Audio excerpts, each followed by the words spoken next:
Lean on me ये एक सच्ची कहानी पर आधारित है। मूवी की शुरुआत 1967 से होती है। हमें ईस्ट साइड हाई स्कूल दिखाया जाता है जो कि न्यू जर्सी में होता है। ये स्कूल सभी बड़े स्कूल्स में से एक होता है। हमें जो क्लार्क को दिखाया जाता है जो कि एक टीचर है। उसके क्लास के सभी बच्चे उससे प्यार करते हैं क्योंकि वो अपने बच्चों के साथ प्यार से पेश आते हैं। वो इन बच्चों को प्यार से पढ़ाता है और लिखाता है। जो कि पढ़ाने का अंदाज भी अलग होता है। एक सुबह जब जो अपने बच्चों को पढ़ा रहा होता है तो तभी यहाँ पर उसके साथी टीचर आते हैं जिसका नाम होता है फ्रैंक। फ्रैंक उन्हें कहते हैं कि स्कूल की अथॉरिटी तुम्हारे बिना एक मीटिंग कर रहे हैं और ये बात सुनकर जो गुस्से में होकर उस मीटिंग में घुस जाता है। तो जो उन्हें बताते कि मेरे बताए हुए किसी भी स्टूडेंट प्रोग्राम के ऊपर तुम लोगों ने काम नहीं किया और मेरी कोई भी बात तुम लोगों ने नहीं मानी। इसी बात पे वो इन सब लोगों पे भड़क उठता है। असल में यहाँ की सरकार इस स्कूल पे अपना पॉलिटिक्स चला रही होती है और यहाँ की सरकार ने स्कूल की बोर्ड को ये कहा होता है कि तुम चुप करके बैठो, लेकिन जो उन्हें कहता है कि हमें अपने स्टूडेंट्स को एक बेहतर एजुकेशन देनी चाहिए, न कि अपने स्टूडेंट्स का इस्तेमाल इलेक्शंस के लिए किया जाए। जो के बर्ताव से यहाँ का बोर्ड तंग आकर उसे दूसरे स्कूल में शिफ्ट कर देते हैं। ये बात सुनकर गुस्से में आकर जो वहाँ से बाहर निकल जाता है। इसके बाद 20 साल गुजर जाते हैं और हमें 20 साल बाद का टाइम दिखाया जाता है। जो कि ईस्ट साइड स्कूल होता है उसके हालात बद से बदतरीन हो चुके होते हैं और इस स्कूल को अब सबसे खतरनाक स्कूल माना जाता है। ये स्कूल अब वैसा नहीं रहा जैसे कि 20 साल पहले जो के वक्त में हुआ करता था। अब यहाँ पे दंगे होते हैं, फसाद होते हैं, एक दूसरे के साथ लड़ाइयाँ होती हैं और यहाँ की दीवारें ऐसी है जैसे कि किसी डाउनटाउन की सड़कें हो। यहाँ के टीचर्स भी जब ये सब रोकने की कोशिश करते हैं तो उल्टा उन्हें ही मार पड़ती है। स्कूल में हथियारों की फरोख्त होती है और यहाँ तक कि नशीली चीजों का भी व्यापार होता है। स्कूल की हालत ये होती है कि ज्यादातर स्टूडेंट्स बेसिक स्किल टेस्ट भी पास नहीं कर पाते। ये बात जब यहाँ के मेयर को पता चलती है तो वो स्कूल की स्थिति सुधारने के लिए कुछ भी करने को राजी नहीं होता क्योंकि इलेक्शंस आ रहे होते हैं और वो स्कूल जैसी चीजों पर खर्चा नहीं करना चाहते। इसके बाद फ्रैंक और रोजनबर्ग जो कि स्कूल के बोर्ड मेंबर्स होते हैं वो यहाँ के मेयर के पास जाते हैं और उन्हें अपने स्कूल की हालत के बारे में बताते हैं। तो यहाँ का मेयर इनकी कोई हेल्प नहीं करना चाहता क्योंकि आगे इलेक्शंस आ रहे होते हैं और इसलिए वो इन सब चीजों पे पैसा खर्च नहीं करना चाहता था। इसके बाद रोजनबर्ग उन्हें कहते हैं कि आपको पैसे खर्चाने की जरूरत नहीं है, बस एक काम करना होगा, हमें जो को वापस लाना होगा, वही जो जिसे हमें 20 साल पहले यहाँ से निकाला था। बॉटमैन को ये आइडिया पसंद नहीं होता लेकिन वो मजबूर होता है और वो इस बात पे मान जाता है। इसके बाद फ्रैंक और रोजनबर्ग जो से मिलने जाते हैं। बात करते वक्त वो जो को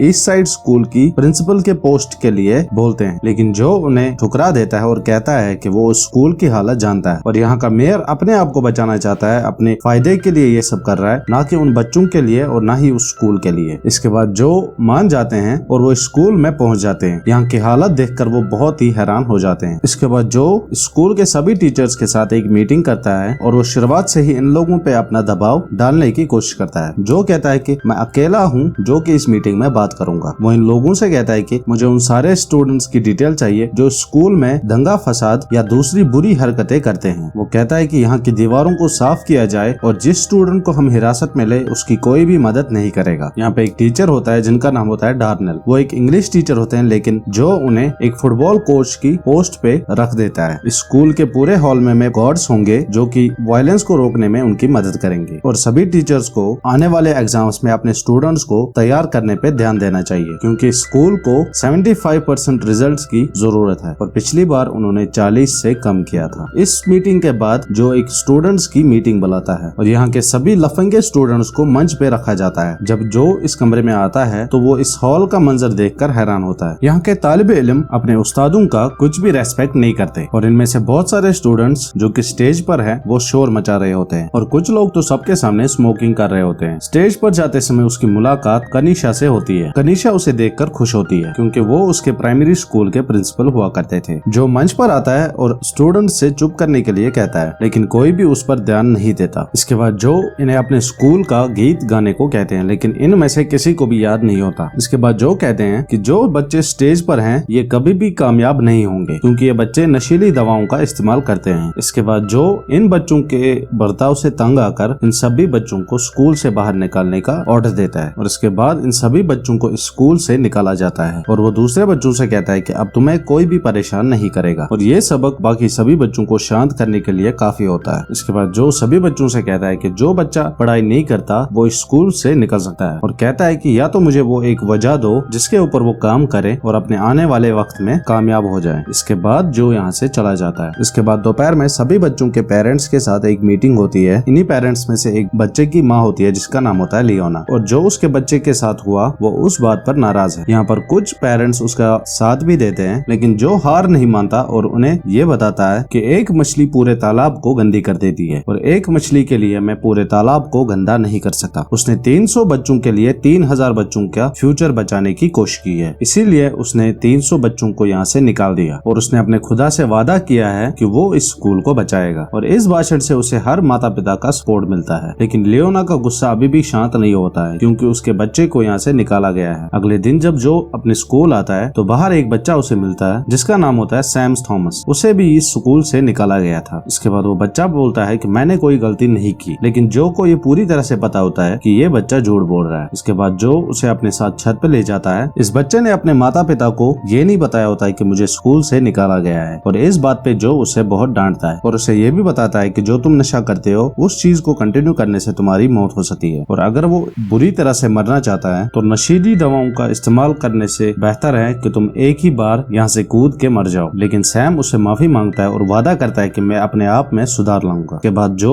उसे दूसरा मौका दे देता है, लेकिन साथ में ये भी चेतावनी देता है कि अगर वो फिर से कोई गड़बड़ करेगा तो उसे स्कूल से बाहर निकाला जाएगा। इसके बाद जो यहाँ के हॉल में जाता है जहाँ पर सभी बच्चे एक साथ बैठे होते हैं। तभी जो की नजर एक बच्चे पे पड़ती है जिसने अच्छी तरह से कपड़े पहने होते हैं, और ये सब देखकर वो यहाँ के सभी बच्चों को अच्छे कपड़े पहनने का ऑर्डर देता है। इसके बाद यहाँ पर कुछ बच्चे शरारत कर रहे होते हैं तो जो उन्हें खड़ा करके स्कूल का गाना गाने को कहता है। इस स्कूल में एक सॉन्ग होता है जो कि स्कूल के लिए बना होता है, और वो पूरे कमरे को ये भी ध्यान में देता है कि स्कूल के गाने के दौरान कोई भी अपनी जगह से नहीं हिलना चाहिए। लेकिन इन बच्चों को स्कूल का गीत याद नहीं होता, और ये सब देखकर जो सभी बच्चों को यह आदेश देता है कि हर बच्चे को स्कूल का गीत याद होना चाहिए, नहीं तो तुम्हें उसकी सजा भुगतनी होगी। इसके बाद जो यहाँ के म्यूजिक टीचर जिसका नाम एलियट होता है उससे मिलने के लिए जाता है और उसे यहाँ के नए नियम के कानून के बारे में बताता है। लेकिन एलियट उन्हें बताती है कि अभी उन्हें अपने बच्चों को कंपटीशन के लिए तैयार करना है जो कि न्यूयॉर्क में हो रहा है, और इसके बाद ही वो इन्हें स्कूल का गीत सिखाएंगी। और एलियट चाहती है कि उनके काम का सम्मान किया जाए, लेकिन जो एक सरफिरा होता है और वो एलियट की इस बकवास को सुनने के लिए तैयार नहीं होता है। जो उसे कहता है कि बाढ़ में गया कंपटीशन। वो तभी मिस एलियट को नौकरी से निकालकर मिस पावर्स को नई म्यूजिक टीचर बनाता है ताकि स्टूडेंट्स आने वाले एग्जाम पर ध्यान दे सके। इसके बाद जो डार्नेल को अपनी ऑफिस में बुलाता है तो डार्नेल को लगता है उसके साथ कचरे जैसा व्यवहार किया जा रहा है। तो डार्नेल उसे कहता है कि वो तुम्हारे ही स्टूडेंट्स नहीं है बल्कि वो मेरे भी स्टूडेंट्स हैं। लेकिन जो उसे कहता है कि अगर वो तुम्हारे बच्चे होते तो अभी तक तुमने उनको सुधारा होता। और इसके बाद वो जो को यहाँ से निकाल देते हैं। इसके बाद जो यहाँ की वाइस प्रिंसिपल होती है जिसका नाम जॉन होता है वो उसे डार्नेल के बारे में समझाती है और कहती है कि वो एक अच्छा कोच नहीं बल्कि एक अच्छा टीचर भी है, और ये कोई भी समझ नहीं पा रहा है कि आखिर जो क्या कर रहा है। लेकिन जो जवाब देता है कि उसे ऐसे ही काम करना पसंद है। इसके बाद टेस्ट का दिन आता है और सभी स्टूडेंट्स अपना मन लगाकर उसे पूरा करने की कोशिश करते हैं। इसके बाद जो रिजल्ट्स के लिए लंबा इंतजार नहीं करना चाहता और इसलिए वो जॉन को स्कूल की बोर्ड के पास जाने के लिए कहता है और उन्हें रिजल्ट्स मांगने के लिए कहता है। इसके बाद एक दिन सुबह जब जो स्कूल में होता है तो दो बच्चे उसके पास दौड़ के आते हैं और कहते हैं कि कैफेटेरिया में दो बच्चे बिना बात के लड़ रहे हैं। और जब देखते हैं कि जिन बच्चों को पिछली बार स्कूल से निकाला गया था उनमें से एक बच्चा वापस आ गया है और वो रिक की पिटाई कर रहा है। इसके बाद वो बच्चा चाकू निकालकर जॉन पे हमला करने की कोशिश करता है, लेकिन जॉन उसे किसी तरह से मारकर गिरा देता है। और वो यहाँ के इस गॉड से पूछता है कि वो अंदर कैसे आया, तो वो कहता है कि किसी ने उसे बाहर से अंदर आने दिया होगा। और इसके बाद जो बोलता है कि स्कूल के सभी दरवाजों को जंजीर लगाकर बंद किया जाए। कुछ समय बाद स्कूल के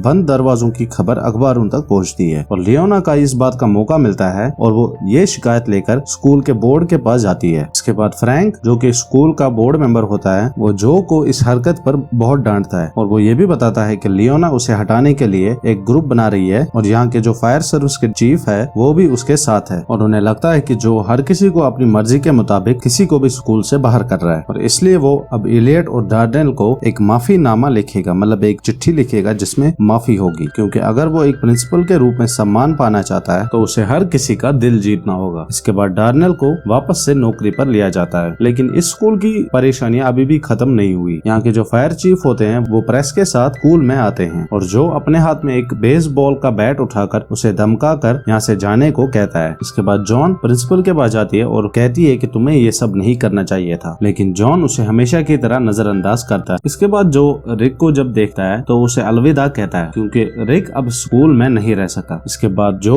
सैम और उसके दोस्तों को बाथरूम में घूमते हुए देख लेता है और जो को इस बात पे गुस्सा आता है और वो उन्हें पकड़कर स्कूल का गीत गाने को कहता है। और जब ये बच्चे गाना गाते हैं तो जो देखता है कि स्कूल का जो गाना है और इस गीत के बोल अलग हैं, तो जो उनसे पूछता है कि ये कहाँ से सीखा, तो ये बच्चे कहते हैं हमें मिस पावर्स ने ये सब सिखाया है। इसके बाद जो बच्चों को लेकर मिस पावर्स के पास जाता है और उन पे चिल्लाता है और उनसे कहता है कि तुमने किससे पूछकर स्कूल का गीत के बोल चेंज किए हैं, जबकि मिस उन्हें बताती है कि वो गीत उन्हें अच्छा नहीं लग रहा था और उन्हें ठीक से समझ नहीं आ रहा था, और जो उन्हें इस बात के लिए बधाई देते हैं और उन्हें यही गीत सबको सिखाने के लिए कहते हैं। इसके बाद टेस्ट के रिजल्ट्स आते हैं और जो को ये देखकर बहुत ही निराशा होती है जब वो देखता है कि ईस्ट साइड हाई स्कूल का जो रिजल्ट है वो सिर्फ 33% आया है। इसके बाद वो सभी टीचर्स को मीटिंग में बुलाता है और उन्हें बताता है कि इस खराब रिजल्ट का कारण सिर्फ तुम लोग हो, क्योंकि तुम लोगों ने इन बच्चों पर मेहनत नहीं की है और इसीलिए अब उन्हें इससे ज्यादा मेहनत करनी होगी। और वो आने वाले सैटरडे को एक एजुकेशनल प्रोग्राम और एक एक्स्ट्रा कोर्स शुरू करना चाहता है, लेकिन एक टीचर बताती है कि बच्चों का इतना सब कुछ करना बहुत मुश्किल है। तो वो सभी टीचर्स से बताते हैं कि सभी स्टूडेंट्स के पेरेंट्स के साथ बात करो और उन्हें इस बात पे राजी करो कि वो इस एजुकेशनल प्रोग्राम में शिरकत कर सके। और इसके बाद सारे टीचर्स और बच्चे इस एग्जाम को पास करने के लिए कड़ी मेहनत करते हैं और ये टीचर्स जितना पॉसिबल हो सके अपने स्टूडेंट्स के साथ शामिल होने की कोशिश करता है। दूसरी तरफ लियोना ने अभी भी हार नहीं मानी होती है, जो कि फायर चीफ के साथ सीधा बॉटमैन के पास बात करने के लिए जाती है। फ्रैंक और रोजनबर्ग जो का बचाव करने की कोशिश करते हैं, लेकिन ये कांग्रेसमैन उन्हें कमरे से बाहर निकलने को कहता है। वो लियोना के साथ एक समझौते पर पहुंच जाता है ताकि वो शहर को उसे वोट देने के लिए मनाए और वो बॉटमैन को स्कूल के प्रिंसिपल पोस्ट से हटा देगा और लियोना उसके लिए लोगों का साथ जुटाएगी, मतलब उसके लिए लोगों का साथ जुटाएगी ताकि वो इलेक्शन में उसे वोट दे। इसके बाद बाथरूम में जब बोटमैन यहाँ के चीफ से मिलता है तो वो उसे बोटमैन को अरेस्ट करने के लिए कहता है, क्योंकि जो ने स्कूल के सभी दरवाजों पर ताला लगाया था। इस बात पे बोटमैन उसे जो को गिरफ्तार करने के लिए कहता है, लेकिन यहीं पे दूसरे बाथरूम में रोजनबर्ग ये सब कुछ सुन लेता है। इसके बाद अगले दिन रोजनबर्ग फ्रैंक को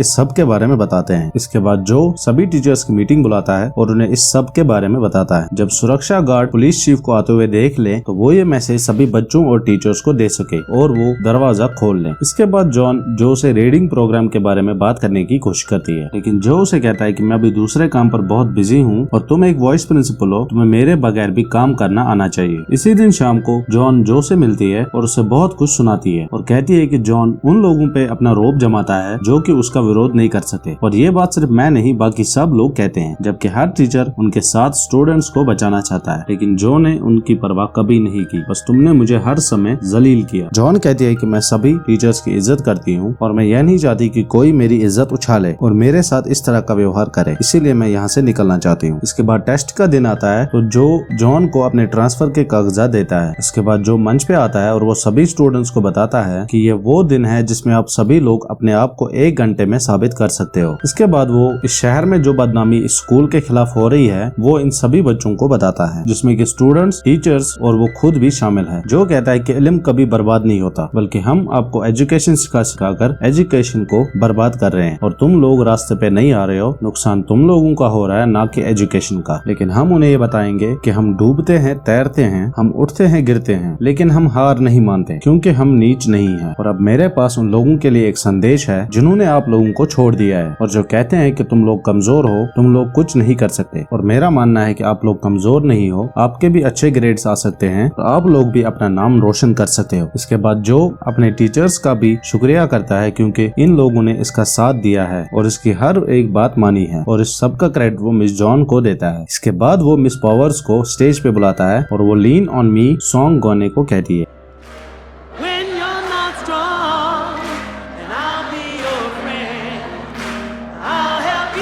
और इसके बाद सभी बच्चे भी इसके साथ गाते हैं। सभी बच्चों के अंदर जोश होता है और ये लोग बहुत ही एक्साइटेड होते हैं कि हम सरकार को दिखाएंगे कि हम लुच्चे लफंगे नहीं हैं। और पूरे स्कूल को साथ आकर जॉन फिर से रहने का फैसला करती है। इसके बाद एग्जाम का दिन आता है और सभी बच्चे अपना पूरा मन लगाकर एग्जाम देने की कोशिश करते हैं, लेकिन इसके बाद एक स्कूल बोर्ड की बैठक भी होने वाली है और जो लियोना है वो अब और इंतजार नहीं कर सकती और इसलिए बॉटमैन फायर चीफ को अदालत का वो हुक्मनामा देता है जिसमें लिखा होता है कि जो को गिरफ्तार किया जाए। और इसी बीच स्कूल में ये बात फैल जाती है और यहाँ के सिक्योरिटी गार्ड्स सभी लोगों को इस बात की खबर देते हैं, लेकिन फायर चीफ उन्हें इस बात से पकड़ लेता है और जो को गिरफ्तार करके ले जाता है। इसी रात स्कूल बोर्ड की एक बैठक होती है। फ्रैंक जो कि बचाव करने की कोशिश करता है, लेकिन लियोना बताती है कि पिछली टेस्ट के दौरान स्कूल को सिर्फ 33% ही मार्क्स मिले थे और इसका मतलब है कि जो पहले अपने काम में असफल रहा तो वो आगे भी असफल ही रहेगा। तभी बैठक अचानक से रुक जाती है और बोटमैन को बताया जाता है कि बाहर सभी स्टूडेंट्स जो के रिहाई की मांग कर रहे हैं। तो बोटमैन समझ आता है कि अगर मैंने जो को हिरासत में रखा जिसके पीछे इतने सारे लोग खड़े हों तो ये मेरे लिए अच्छा नहीं होगा। इसके बाद बोटमैन जो के पास जाता है और उससे बात करने की कोशिश करता है और उससे कहता है कि तुम अपने स्टूडेंट्स को यहाँ से जाने के लिए बोलो। तो जो इस बात के लिए मना करता है तो बोटमैन कहता है कि पुलिस बाहर तैयार हो रही है और अगर स्टूडेंट्स दंगा फसाद करने की कोशिश करते हैं तो हालात और भी बिगड़ सकते हैं। तो जो इस बात को समझ जाता है और बच्चों से बात करने के लिए मान जाता है, लेकिन सिर्फ अपने बच्चों की सुरक्षा के लिए। जब वो बाहर आता है तो लियोना बच्चों से बात कर रही होती है, लेकिन उसे सिर्फ जलील किया जाता है और बुरी तरह से उसका अपमान किया जाता है और जो ने स्कूल के लिए जो भी किया है उन सभी कामों को याद दिलाते हैं। ये सब सुन के जो बहुत ही भावुक होते हैं, लेकिन वो अभी भी पुलिस के बारे में चिंतित होते हैं। तो जो आगे बढ़कर अपने बच्चों को कानून का सम्मान करने को कहता है। तभी यहाँ पर जॉन आती है और उसे बताती है कि हमारे स्कूल का रिजल्ट आ चुका है और हमारा स्कूल पास हो चुका है। इसके बाद फ्रैंक और सभी स्टूडेंट्स खुशी से झूम उठते हैं। इसके बाद जो बोटमैन से कहता है कि वो और उसका पॉलिटिक्स बाढ़ में जाए और इसके बाद जो अपने सारे स्टूडेंट्स से मिलता है और ये लोग वही अपना स्कूल का गाना गाते हुए यहाँ से चले जाते हैं और इसी के साथ ये मूवी खत्म हो जाती है। उम्मीद करते हैं आपको ये कहानी पसंद आई होगी।